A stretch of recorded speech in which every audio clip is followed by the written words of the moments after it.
welcome, everybody. We hope you are doing well because this is the Grow Ortho live stream, and I am one of your hosts, Zach Dykes, joined by Adele Osorio, one of HIP's very own onboarding specialists. Welcome to the show, Adele.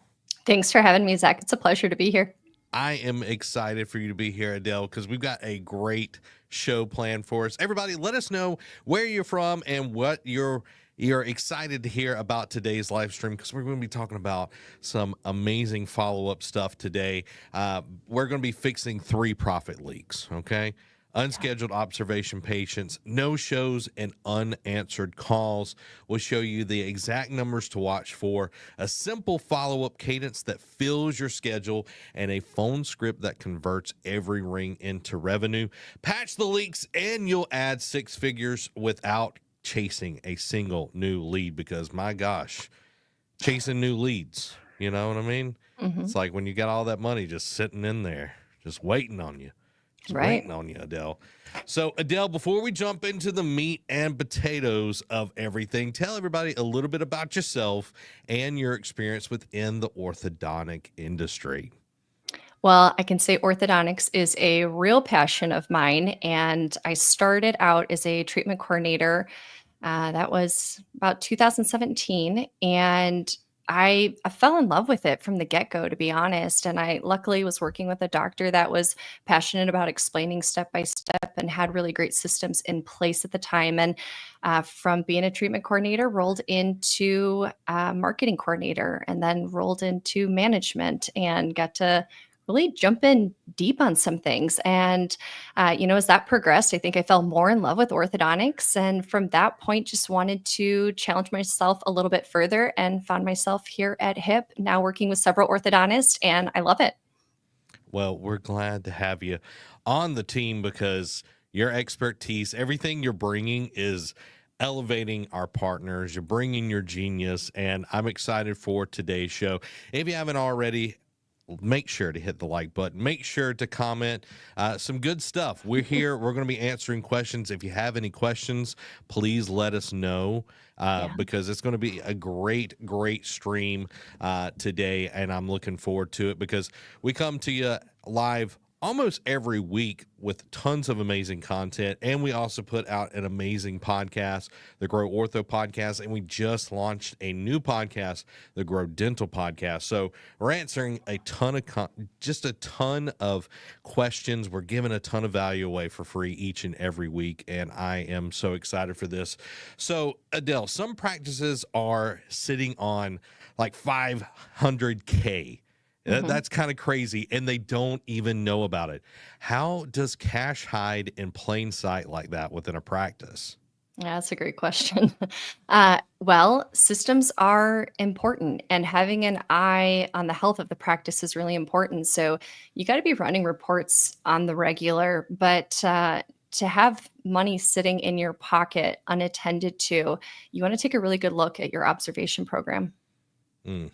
I love that, because I feel like chasing leads, new leads, is on the edge of everybody's mind. But the people that said, well, I need to go talk to my spouse, or, not right now, or they might have not answered the call, that right there seems like, oh, well, they're not interested, I'm not going to worry about it. But what's the silent cost of ignoring the ones you already have got in your pipeline?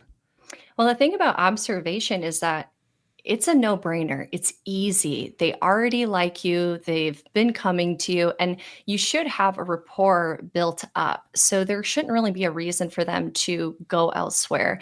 And we tend to lose that when we're not tending to them and we're not building that value. So if they're not scheduling their next appointment to come back, or don't understand why they're coming in the first place for these observation appointments, you're losing them. I know Dr. Ann Gorzica, we had her on the podcast a year or so ago, and she literally took over just calling her observation column. And she was like, it sounds weird that the doctor is doing this, but she's like, I proved to myself that what we consider calling too much was not enough. And she called someone upwards of 30 times, just, Yeah. checking on them and trying to get them in. And when they finally came in, she was like, how many times do you think we called you? And they're like, maybe like 12. But she called upwards of 30 times. And it's like having that mindset shift is huge because most teams Mhm. quit calling after 2 attempts. They're like, I don't want to bother them. But Right. what's the magic follow-up number before conversation and conversion starts to skyrocket? I don't know if there's a magic number, and I do remember listening to that podcast and resonating with that so much. I feel like I listened to it yesterday, so it's crazy that was a year ago. But I think it's important to be consistent, is really going to be your key, because if you call once, they don't answer, call the next day. Change up your communication, send a message, send an email. I recall sending postcards out, even, like, how Mm, can I reach you? What's going to work here? And eventually you're going to get connected, but it's going to take more than two. And I would be willing to bet that on an average, it's probably about 15 to 20 touch points if they've really run stagnant. If you've got somebody who hasn't been to your practice in over a year, it's going to take some legwork. But if you're making a touch point once a month or once a week, you're probably not going to get it. yeah. And in this day and age, there's no telling how many Hmm. notifications that I get on my phone on the daily. And I've Right. turned off a ton of notifications, but I still get a bunch. And I have a ton of unread emails and Hmm. texts. Even people that I want to talk to, I still don't reply to their texts because I get inundated so Yeah. easily. And it's the same way with our customers. If we act that way, that Hmm. that potential patient is probably going to act that way as well. Oh, yeah. So People are busy. They've got to schedule a to do list, right? Everybody does. yeah, and family, friends, whatever they're wanting to Mhm. do, it's like you've got to take that into account. And, this isn't the 1950s, so you have to market like it's 2025. You have to think like people in Yeah. 2025. But, we're talking about people are busy. They'll call us back, which I think that is almost insanity. Mhm. Why is that mindset a revenue killer, Adele? Well, it's a killer because it's not gonna happen, and so if you're relying on someone else to remember that they need this appointment, or, remember that you called and that you said, "Oh, they're gonna give me a call back," it's not gonna happen, it's not realistic. We get, like you said, we get too focused, too tunneled into that to-do list and what's going on, what's the next step, what do I have to get to next? It's just not gonna happen. So when we have that mindset of, "Oh, they said they're gonna call back. I've already called twice. I don't wanna call again. I don't wanna bother them." Mm, That's, you're just shutting the door. It's really, you're not gonna get anywhere. I mean, maybe don't give them a call again that afternoon, but reach back out the next day and maybe send it as a text message, since we know in this day and age that that tends to be the way to communicate with people, right? You can try to call 100 times, maybe not get an answer, send a text message, and boom, all of a sudden you're in communication. So yeah, it's a really poor mindset to have in thinking they're going to call me back. If they don't know that value, if they don't understand the importance of having that appointment, it's not going to happen. It's not their job. yeah, and it's like you're having to Yeah. convince them that this is worth them spending Mhm. time and money. And I'm a millennial, and I know most millennials hate talking on the phone. So it's like if you're trying to get with like millennials or younger, it's like text us. I don't want to talk to Yeah, you. Just text me and we'll take care of business. But if I have to jump on a call, it's like I go through all like, you know what I mean? It's like you start living in your head and it's like, oh, you well, do. so it's like if you just take that step, it's like text them, email them, Mhm. send a carrier pigeon, whatever you got to do. Just try something different if one form of communication isn't working. But let's Mhm. switch over to observation. You talk about observation patients being like an uncashed check. Can you kind of break down that metaphor so everybody can understand what you mean by that? Sure. So, observation in that program, and several of the listeners here know exactly what that is, but You either have someone who came in, had phase one, and now they're in this sweet spot to wait until we can get into phase two, or it's someone who came in and they're just not ready yet for whatever reason. Maybe that dentition is just kind of mixed and we can't do a full treat and we can't do a phase one. So, either way, they've come in, they've met you, and they've had the opportunity to make this relationship. Observation allows them to come in every 6 months or every 5 months, whatever that system looks like for you guys.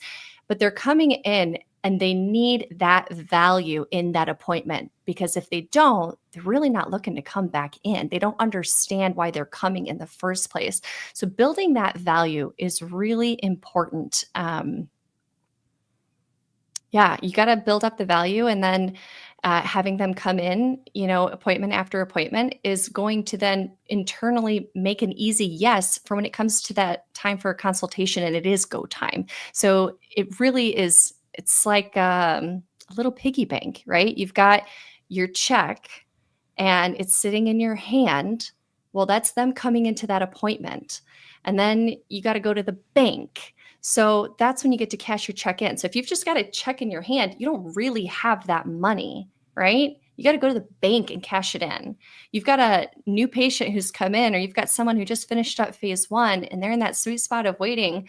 Well, you don't really have that money. You haven't really cashed them in. You got to take them to the bank, but we need to build the value in between to get them to that consultation, to get them to say yes, and to get them to move forward. So they're just a check sitting there in your hand in the meantime. They're not actually cash in your hand until you've checked it in.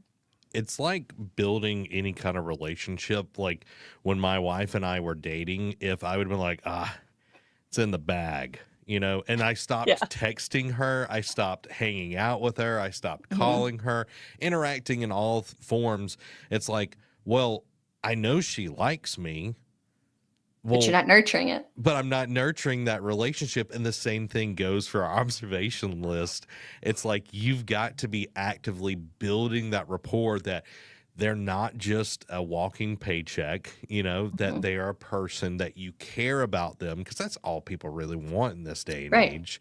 Because the patients already know and like you. So why do so many of these patients fall through the cracks? It's a failure of a system is really what it is. If you've got an observation appointment and you're not scheduling their next appointment to come back in and not building that value as to why they need to come in for that next appointment, failure, right? If they call and they cancel, hey, I can't make this observation appointment, we need to reschedule. Maybe we can't get rescheduled right then and there, but if we're not then following up and tending to that, they're just sitting there lingering, waiting. Oh, I canceled. I don't remember why I have to go anyways. This isn't important. You're going to lose them.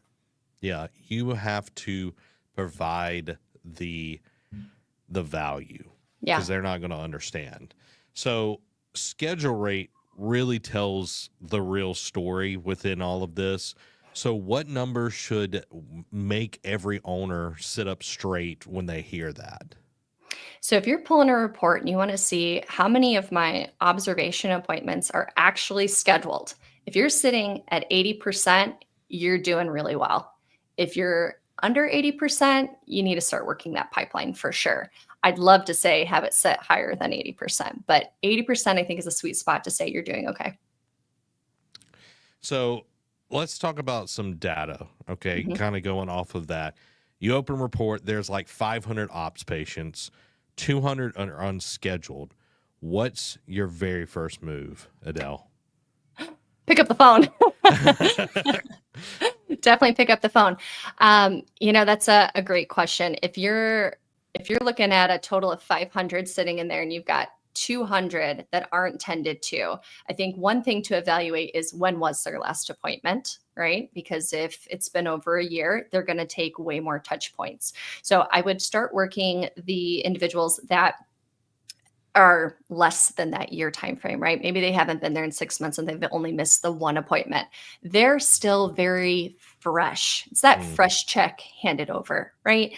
So we want to try to get them scheduled. We want to nurture whatever value we've provided in that previous appointment and making sure that they don't fall off the radar. And then you want to jump into reaching out to the ones that have started to run a little bit more colder and they've lost out on, 2 appointments, or it's been even more than that, because they're going to be harder to rope back in, but that value is still there. They're not a lost opportunity, and we still want to give them a call, but it's going to take more than a phone call, a text message, an email, and a postcard.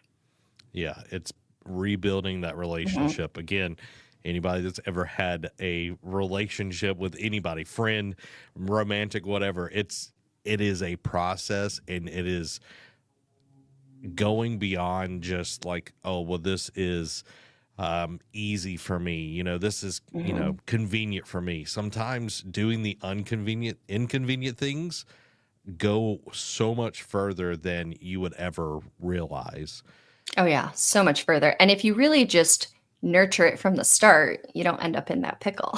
Yeah, you don't have to bend Yeah. over backwards and turn yourself into a pretzel. So let's talk Mhm. about who owns the list here. We've got doctors, we've got office managers, TC. They all have stakes in this, but who should be running the unscheduled list day to day? Yeah, I think that's a couple of hands on deck. Your treatment coordinator who's overseeing the observation is first on deck. She should know, or he should know, exactly what those numbers are, and be nurturing to try to get those scheduled. However, I would say you should also tap in your scheduling team, right?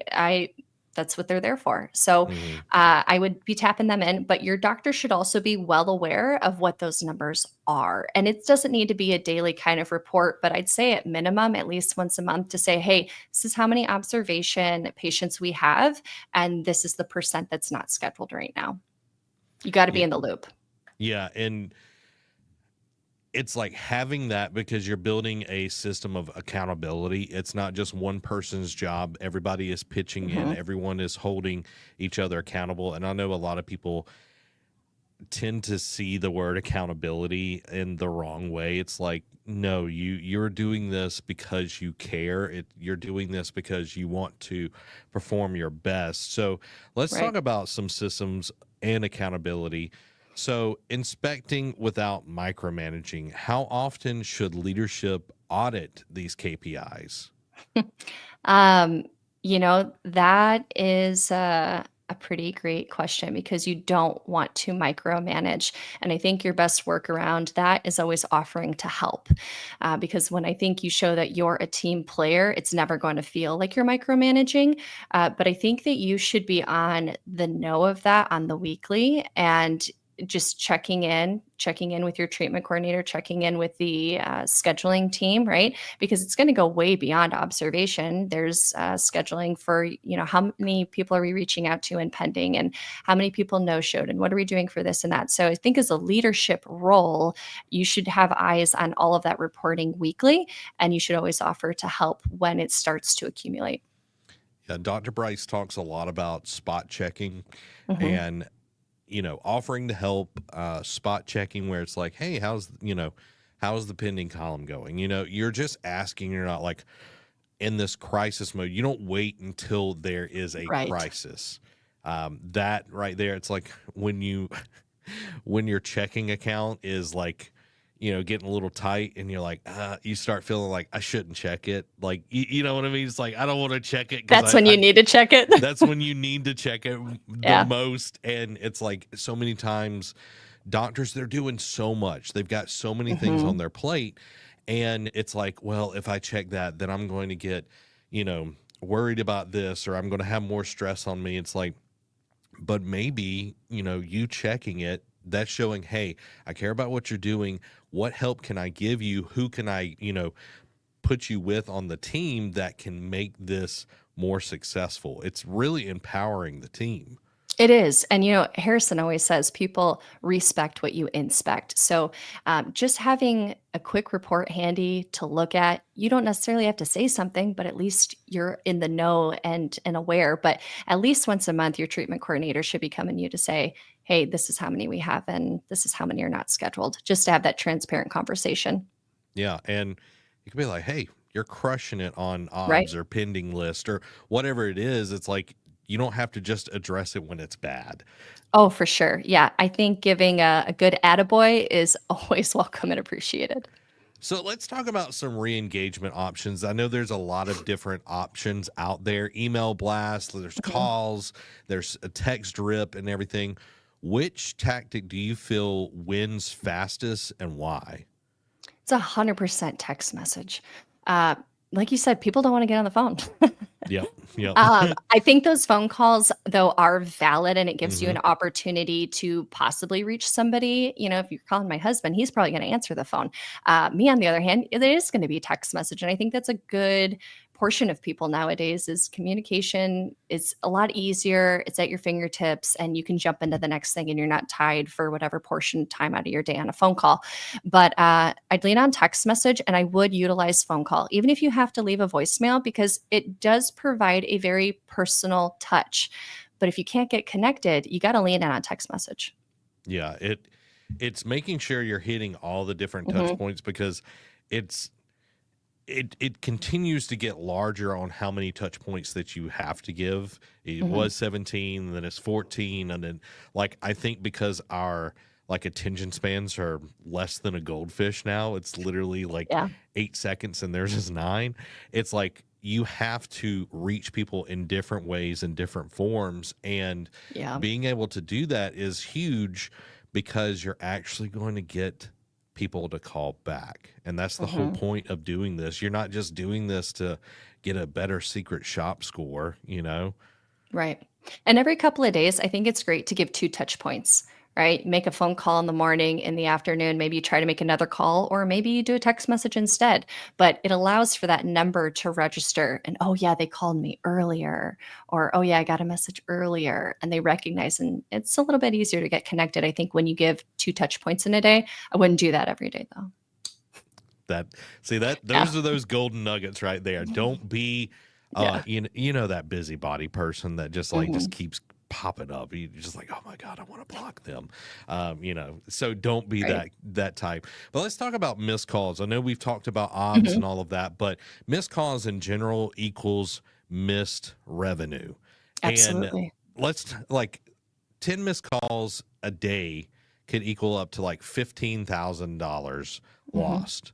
How do you plug that leak tomorrow if you were in an office? I think having phone recorded systems is amazing. And the technology and programs that are out there just give such great perspective for you. A lot of them allow you to pull that reporting. So when you see that you've got a few missed calls, that's one thing.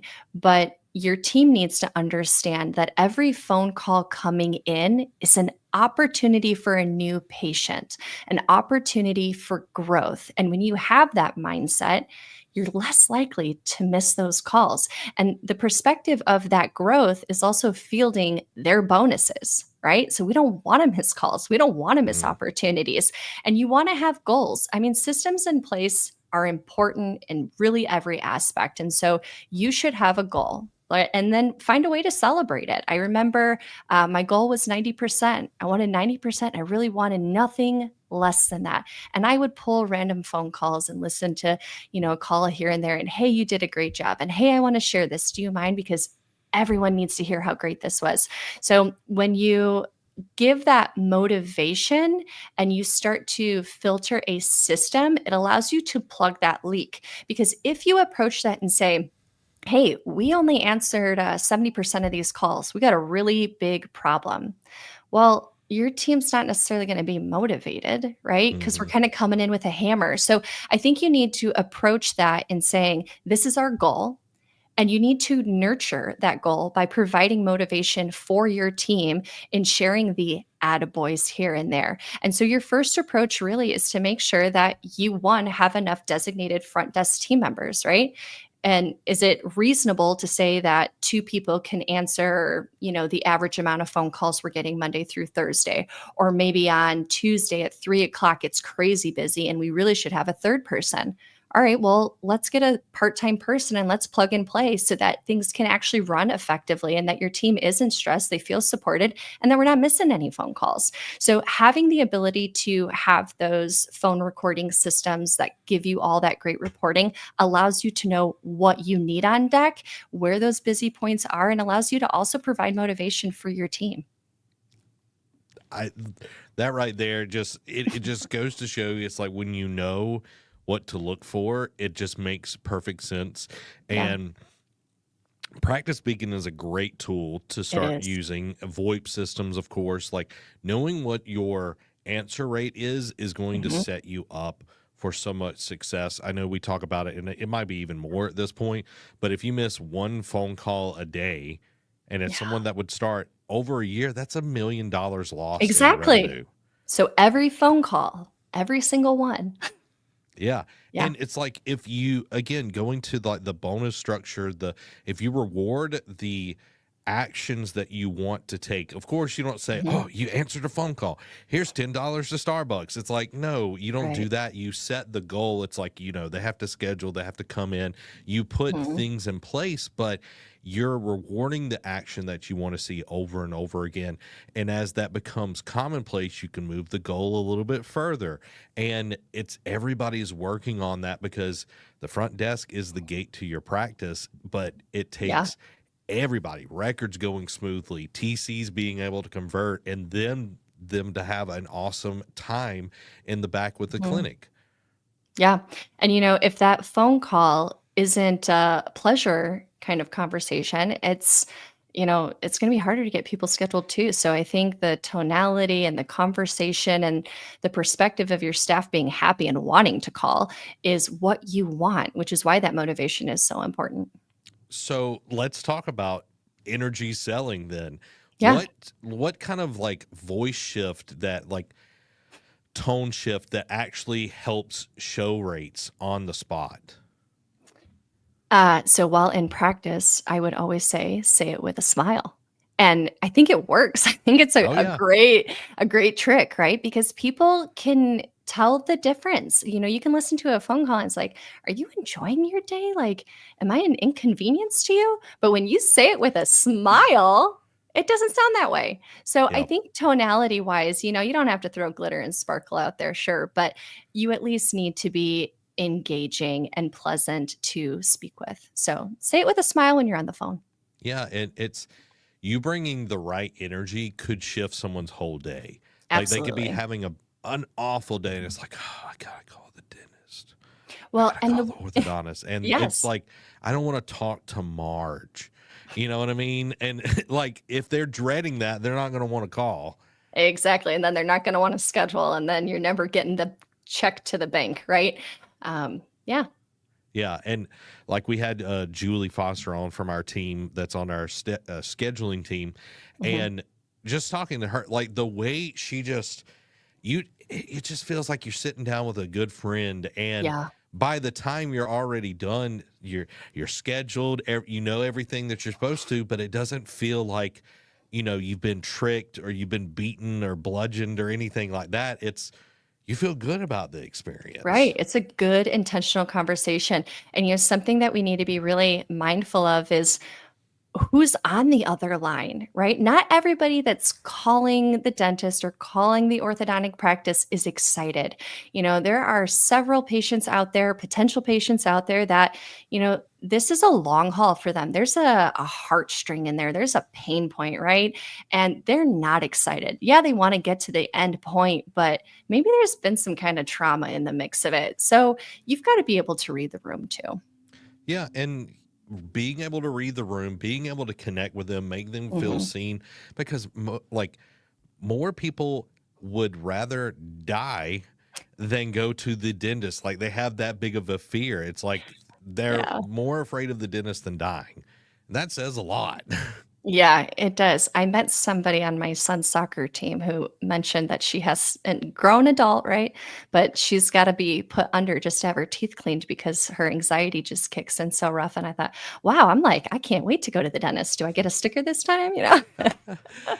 Well, I know we talk front desk, Mhm. receptionist. I went to the ENT today, and the um the experience was very lacking. I waited like Uh-oh. 45 minutes and all of that stuff. But what would you say like sets apart a front desk person Mhm. at an orthodontist compared to just your run of the mill receptionist?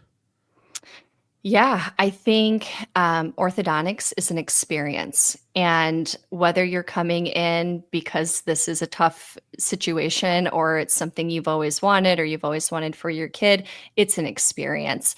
And the first face, the first person you're talking to is at the front desk. And so I think in orthodontics, we have such a privilege to build that connection when you're on the phone and you're scheduling that new patient consultation, or maybe you're following up from observation. But regardless, when you're on the phone, you have the ability to almost make a really good friendship out of it, right? And make some personal notation, right? Maybe they tell you, "Oh, I'm getting married and I really want to get my teeth fixed," or whatever it may be. And so you have that chance to build a personable connection, and then they're coming in and they're on this journey with you, and it's an experience, and at the end of it you were a huge part of it. So I think that's the best mindset to have around that. So, what would be a simple kind of, um, not necessarily a script, but a flow Mhm. that someone could implement tomorrow in their practice? For like a new patient phone call. Yeah. Yeah, obviously you want to say who you are and welcome, them into the practice. Thanks for, calling hip orthodontics, and what can I help you with today? Right? Because one, we don't necessarily know, are they interested in Invisalign? Are they interested in braces? Is this a hard case, easy case, whatever it may be? So you're going to go through and gathering all that information, but what's going to bring you in? What kind of treatment are we interested in is a great question to ask. But then setting the tone at the end too, to let them know that they have an opportunity to start treatment the same day, to save Mm. them a trip back. I mean, that's volumes right there, because now they have that expectation that they're able to come in. Getting that insurance information is always tricky, but it allows you to go through and validate what they have, so that when they come in for the consultation, it's smooth like butter, right? So I think another really great question to ask on those new patient calls is to ask if they've ever met the doctor before. If you're working with a practice where you're very involved in the community or the doctor's very sociable, that's a really great question to ask. And 8 out of 10 might say, "No, I've never met the doctor." But the other two are going to say something along the lines of, "Yeah, met the doctor at the baseball game. Awesome. Can't wait to come in. What a great doctor," right? There might be this personal touch. And so when they're coming in for their consultation, doc may or may not remember that. But if you have that to share, that's gold, because Yeah. they're now going to think, "Oh, you remembered me." And they very well may, but maybe they also don't. So it's a really awkward scenario when you have someone who comes in that's met the doctor and doctor doesn't remember. So I think that question, even if the answer is going to be no most of the time, it's well worth it when the answer is yes. And the other side of that might be, "No, I haven't. But my sister-in-law goes there and she loves them because X, Y, and Z," and get some more insight on that. And you might see what's important to them and why they're choosing to come to you. And it also allows you to build up your doctor and build up that relationship to make a connection, because right now you have to build that value. And it might even be, no, I don't know them, but I've saw your ads everywhere. Everywhere. Yeah. And that's like, okay, that's telling you that your ads are working, your Mhm. billboards, your Facebook, whatever it is. But it also like helps you get a connection with them, Yeah. because it's like, oh, you're part of the community. You are involved. I know we talked to somebody, I can't remember what practice it was, but at the Friday night football games, right before Mhm. the football game, about the hour or so, they'll hand out like pom poms as people are going in. The practice does, and the doctor's there, and it's just an hour, but it's every home football game, but it's putting everybody in that community has to go past that orthodontist every time. Yeah, that's the winning ticket right there. Yeah, it's great. So make sure, I love that, and even kind of pre-framing some of the pricing as well. It's like, hey, Mhm. depending on insurance and this, that, and the other, it's going to be X down and as low as X a month or whatever, if you do Right. it that way. But that helps the TC not feel like they're surprising the person and they go into that fight or flight kind of brain pattern where it's like, oh, I got to figure out a way to get out of this. I need to talk to my spouse or whatever it is. It's, Mhm. you're prepping them, and then when the TC calls them before their appointment, they can even remind them again, but that's setting that Yeah. expectation. Yeah, setting the expectations to be able to start treatment the same day. What are they coming in for, right? If they don't want anything to do with braces, well, you're not talking about braces at that consultation. Yeah. Yeah, it's like, Yeah. oh, well, I just want Invisalign then, or whatever, Mhm. clear aligners and everything. So it Yeah. helps set the expectation and making great notes while you're on that call, like having that ability to just Mhm. be like, hey, that way when the TC gets a hold of them, they're not starting fresh, having that kind of workflow and everything. So let's talk Yeah. about a playbook here. Before any new campaign, you're pulling 3 reports. Which ones and what do they reveal for that campaign? Reports before a campaign. Help me connect with the campaign. So, like, Like for if you, ads?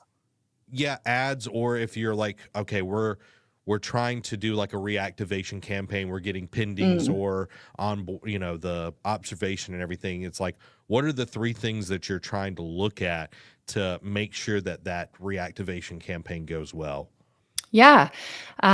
I think you need to see obviously where you need to have it, right? Have you had a various amount of no-shows for some reason, or, do you need to do that in observation? So pinpointing where that needs to be, um, you know, running reports, obviously, and, who's scheduled, who's not scheduled is step one. So you want to look at, no shows. You want to look at, even people that have, if you're tracking people that have opted in that you haven't gotten in connection with. And then people that have also come in, had a consultation, but just fell into pending. That's another really great opportunity for a reactivation campaign and just reaching out with touch points, throw out an offer in there. Um, I'm so sorry. Can you repeat your question? You wanted 3 things for the Yeah, campaign to get yeah, started? yeah, 3 things to get started on.